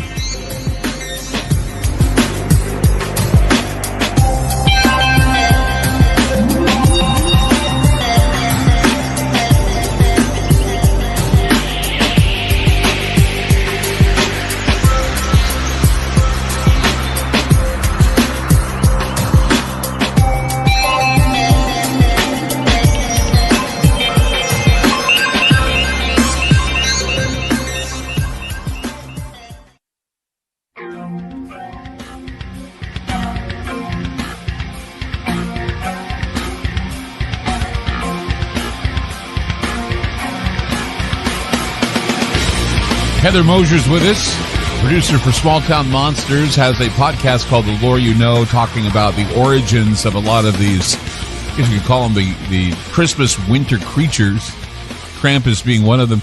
You know, everything, Heather, in Christmas, when it comes to Christmas, is evolutionary, meaning that, you know, it all starts from a humble beginning, and that's how we got Santa Claus. A lot of people believe that Santa and, at one time, Santa and Krampus were the same thing. How far back would you say that the Krampus legend goes?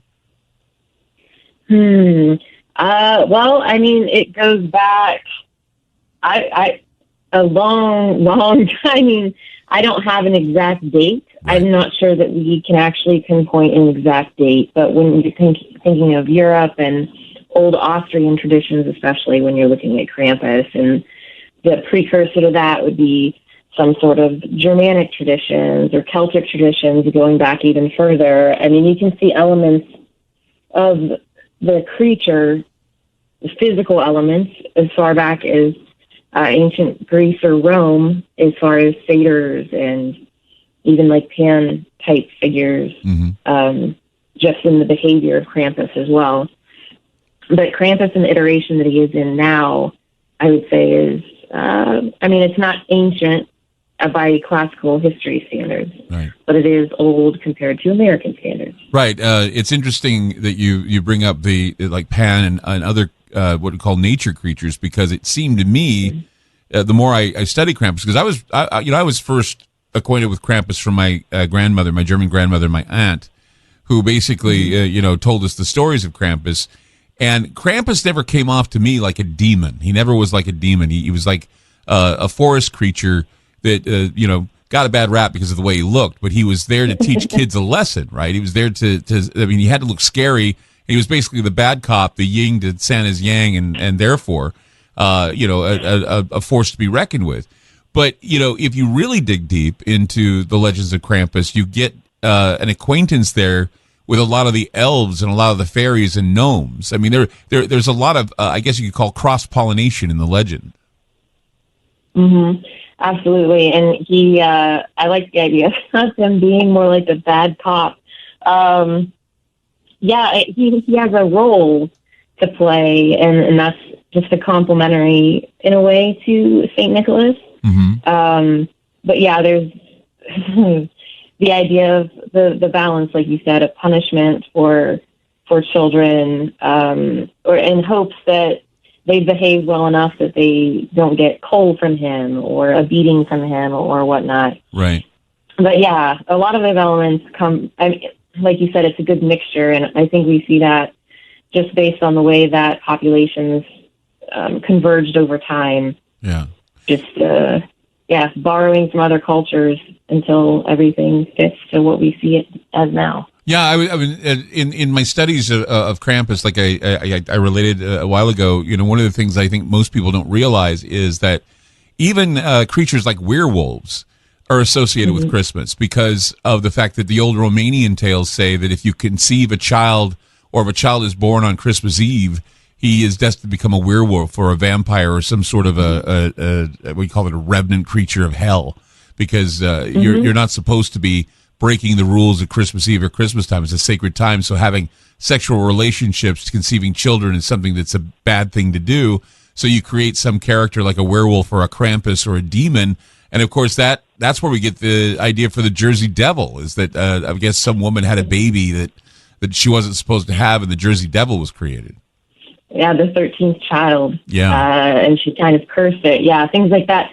And one of my one of my favorite Christmas stories was like a Santa and the werewolf type situation from the 1800s. Yeah, where this family moved into a house that kind of had a reputation of not being able to keep servants working on the premises, and ultimately it ends with they hear howling at night, they hear scratching at the windows, and finally on Christmas Eve, when the father is trying to creep into the children's bedroom to play the role of Santa, he's kind of met with this werewolf creature in front of him.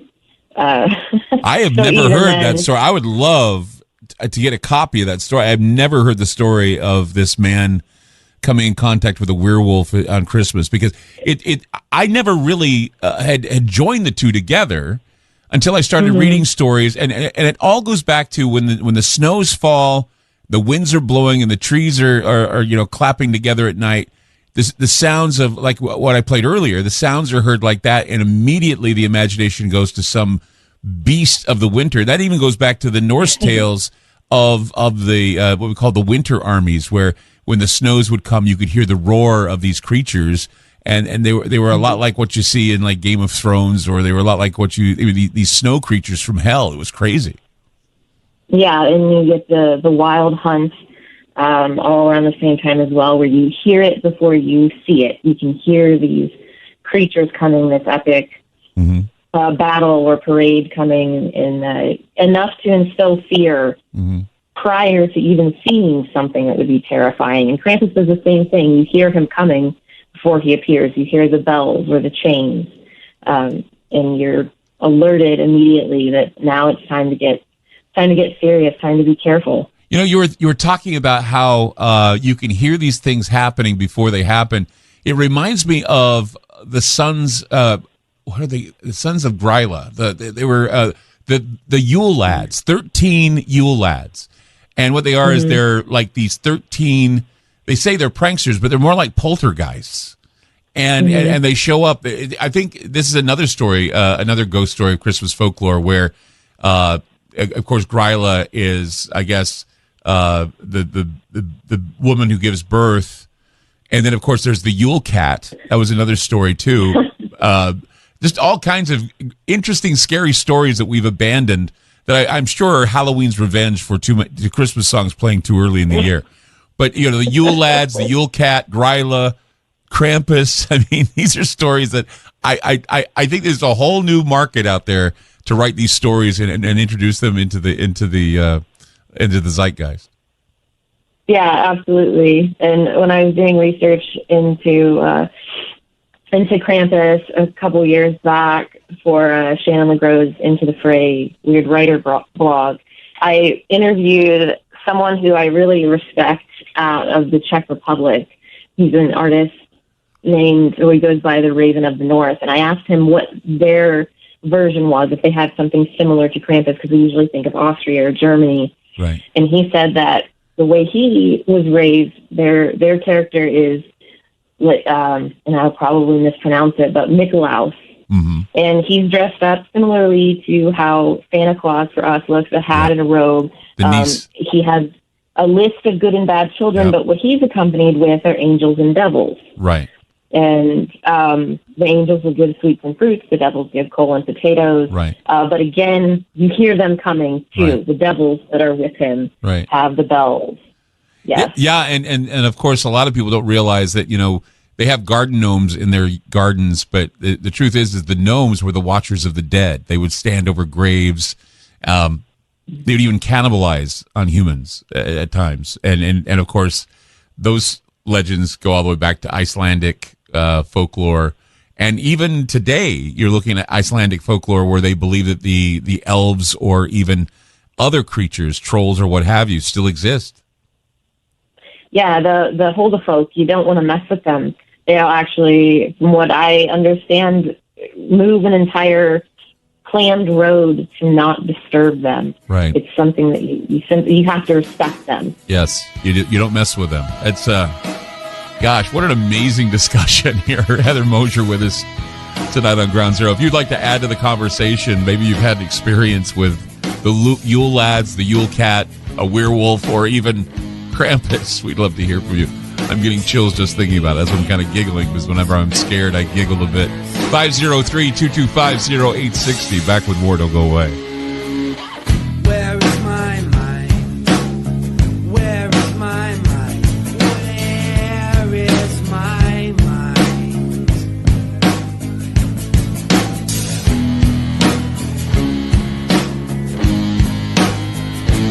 Way out in the water, see it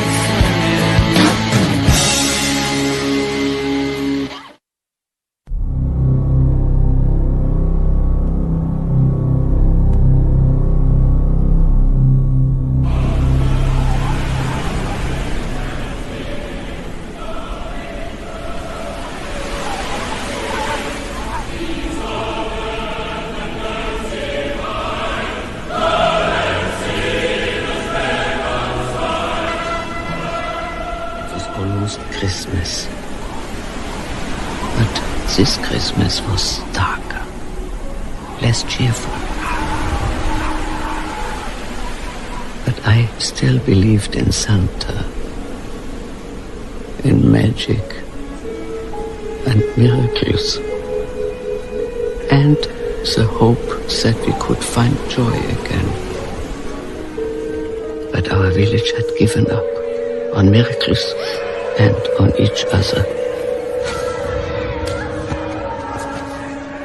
They had forgotten the spirit of Christmas, the sacrifice of giving. I knew St. Nicholas was not coming this year. Instead, it was a much darker, more ancient spirit. The shadow of St. Nicholas. It was Krampus. It's all right, Agnes. It's all right. Shh, pretty Agnes. No, Billy, Billy.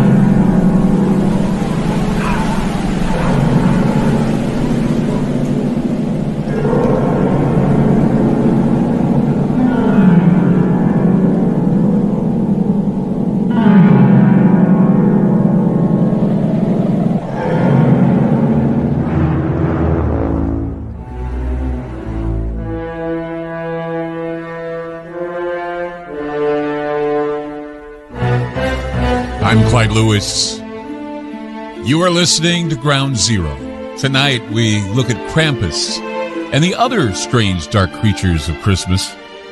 You know, we're talking with Heather Mosier, and during the break, I was so curious. We were talking about this werewolf story and the werewolf and Santa Claus, and it's just so synchronistic that, we're talking about these creatures because I just received, and I've been playing it all night, and I want to play it one more time, and we'll talk to Heather, but I received these recordings, and these are taken from St. Louis County, Minnesota, of some strange creature howling in the night. And I just figured, werewolf, Sasquatch, whatever it may be, still runs a chill up your spine as the winter cold is blowing outside, and these creatures are lurking in the darkness.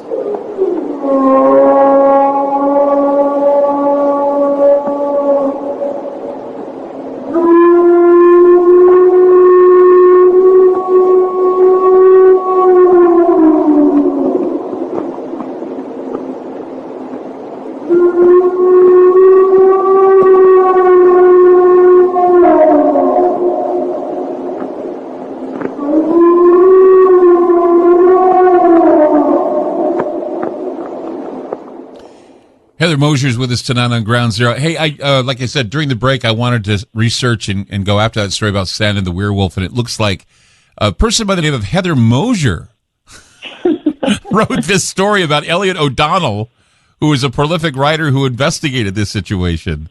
An amazing story. I'm gonna have to read that when I get home tonight. I'm skimming over it right now, but it's still. I mean, all the producers after you had mentioned the story about Santa and the werewolf, or the man who, I guess his name was Mr. Anderson, I guess, dressed up like Santa to try and make the kids feel good, and he came in contact with a werewolf. That's amazing. Yeah, it's quite a way to spend your Christmas Eve. It's a good story to tell too. And that's the thing, is that I think that, when you hear that lyric in that song, there'll be scary ghost stories and the glories long ago. Everybody says, what do you mean scary ghost stories? Christmas was full. If you drag out the Dickens, yeah, you got ghosts, but it was full of stories of fairy folk, gnomes, elves, Santa Claus, of course, like I say, the Yule lads, which are like poltergeists, Gryla, what is it? Heck, her name's Heck, the witch, the troll hag. All these stories come from Norway and Iceland, and I just think that, like I said, there need to be more stories told about these creatures, because they certainly are part of the scary or the dark and foreboding nature of Christmas. Yeah, absolutely. And looking into the actors themselves who play Krampus and the Krampus louse and stuff, there's been discussions of what we're kind of missing by not having those in American culture and not having this character be one of the central figures. And part of the thought is that one of the benefits of having a creature like Krampus, that it allows for the people that play Krampus to act out activities in an acceptable manner that are not normally allowed, such as like threatening, the attacks, which they're not, usually, as long as there's not alcohol involved, right, and things don't get carried away. Right.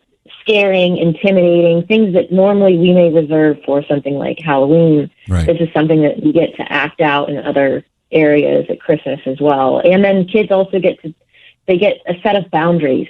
They get to test the limits. Right. Exactly. And we're kind of missing that here. I find it fascinating too. I remember, like I said, my first awareness of Krampus came from my grandmother and my aunt, who were both from Germany. And, they told us the story many times. And to us, it was just an old folk tale that was kind of scary, and it affected me. The only time I actually shared that story with anybody else is I was at a bar one night, and a friend of mine who was throwing a listener party asked me to speak about a Christmas story. And I didn't want to talk about Dickens, and I didn't want to talk about, Clement Moore or anything like that. So I thought, I'll just tell the Krampus story. And everybody in the room had never heard of Krampus before, and they didn't say a word. They were terrified of this idea of this creature. And I realized then and there that if Krampus were to come here, it would be, it'd be weird. But, now, of course, and a lot of Europeans are ticked off because we've turned Krampus not only into a demon, but into a cartoon character. And they don't see Krampus as being a demon. They see him as being, like I say, more of a fairy folk type of character. And it's funny because about 2-3 years ago, before the pandemic, there was actually a company that does spook alleys. They paid spook alleys for charity. And it was called the Fear Factory, or Fears, they called the spook alley. And so they'd shut it down for Thanksgiving, and then they'd revamp it for Christmas and call it Krampus House. And so people would go through the spook alleys at Christmas time, but instead of skeletons and all that, they had like evil gingerbread men and candy canes that had, that looked like spears, and then of course at the end you get to sit on Krampus's lap. So I mean, it's a lot of fun. It really is a lot of fun. Yeah. Well, I first became introduced to Krampus when I came across this book by Chris Kolstrom called Drawn to the Dark. And she takes, I think it was 11 months to a year off of what she was doing, took her life savings and traveled the world to go to different places that had scare tourism. And one of the stops was in Austria. I had heard of Krampus, but I hadn't actually read it too much in depth until I came across her book. And it's fascinating. I have a friend who lives in Austria that once I read this book, I contacted her. I'm like, tell me about Krampus. And she said, you Americans find it so fun because you weren't raised in the terror that is Krampus, having people show up at your house. Right. And in her village, that's exactly what happened. At the time, she didn't realize that they were her cousins, but they were young men, teenagers, that would drink, dress up, show up with parents' permission at the house and scare the children until they were crying under their table. I've seen the parades where the guys dress up as Krampus and they use brooms and sticks and twigs, and they're switching. They're using them as switches on kids in the parades. I'm thinking, boy, what a violent and terrifying life. Heather Mosier with us tonight on Ground Zero, talking about Krampus and all the other scary creatures of Christmas in the wintertime. We're going to get some phone calls coming up, too. So give us a call, 503-225-0860. That's 503-225-0860. Back with more Ground Zero. Don't go away.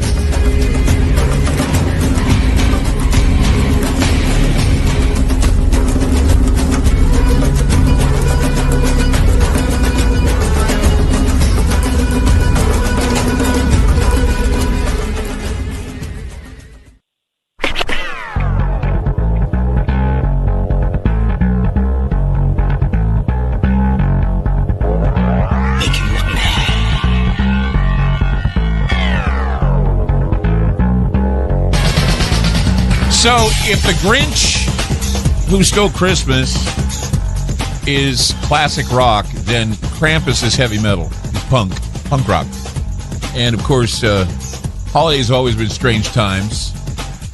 Heather Mosier's with us to talk about those strange things that go bump in the night around Christmas time. We got some phones to get to as well, 503-225-0860. We go to Nancy in Kentucky. Hi, Nancy. You're on with Heather Mosier. Go ahead. Hello, Merry Christmas to you. Merry Christmas. With all this talk of Grinches and earlier about the sacrificial gingerbread men brought back memories of my graduate school time in New Orleans, where we used to actually burn Santa Claus. And you're thinking, what? Voodoo? No. No, it was more like V for Vendetta. Okay. People think of New Orleans as the Big Easy. It's more of a big city of service industry workers. Right. And service industry, we sacrifice our Christmas so that others can have one, deal with the public stress and such. And one day the day before Christmas, a bunch of us at our neighborhood coffee bar, grad students, musicians, artists, were playing, we going to go see the magnificent Christmas bonfires that Cajuns have so that Papa Noel will find them in the bayou. Right. But we couldn't because of all of this service work hours. And I don't know which one of us said, well, we should have a bonfire. I think I suggested, after there was this stuffed Dollar Tree Santa sitting on the bar, saying, well, we just burned Santa. And the next night we did. We didn't burn Santa Claus. We burned this Guy Fawkes symbol of commercialism. Right. And some of the musicians, they got their drums, and we marched him out like bonfire night with a proper send-off with Dead Claus walking. And we walked him out to the parking lot, and we set him on fire. Oh, my God. And it was such a good release. And then not long after that, you could hear the church bells for midnight mass. And it was like, we've released the evil Santa Claus commercialism. You know what you need to do? I mean, this is how Burning Man got started. You realize this? I mean, Burning Man started the same way. You got to do this there should be a tradition. Burning Christmas commercialism. And you find some Santa and you burn it in effigy every year. Well, we did it for a couple of years after that. Even after Katrina, some of the National Guard guys helped us. Wow. And I don't know if I had to make the painful decision on graduation to follow work in another city. I hope it has continued on. Oh, well, it just sounds like some sort of a weird tradition that would fit, Louisiana, I think, or New Orleans. It would just fit, the burning of the effigy of Santa, or maybe even the release of Krampus or the burning of Krampus. Heather, what do you think of that? That's a pretty interesting idea, don't you think? I think that's great. It also allows for a communal aspect as well, the community coming together against something, and then also just the bonding experience in itself. Right. I think it's a good time of year for that. It's a good idea for a party, I guess. Come by for the claws burning or burning claws. That's what you're going to call it. Hey, welcome to Burning Claws. I mean, that's what you do. It was very much fellowship, and it's a time I miss. Well, but Nancy, Merry Christmas to you both. Merry Christmas to you. What a great idea. What a great idea. I love that idea. Let's go down to Chris in New York. Hi, Chris. You're on Ground Zero with Heather Mosier. Go ahead. Heather. When you hear of people losing their way in the woods, or, where they previously knew the trail, I wonder if that's induced upon them. That would be part one. And then people also see like these shadowy figures that might be people in the distance gathering as a group, but maybe are not. Well, That I would be mean, my- but I mean, you're thinking that back in the day, you know, sure there may be gatherings, but you know, at night, I mean, they were terrified at night. I mean, they hear the sounds of the night, and that's why they would open the windows and the doors to basically shoo away all the evil spirits, because that's what I mean. Back then, the darkness. I mean, think about this: we're not used to having it be so dark.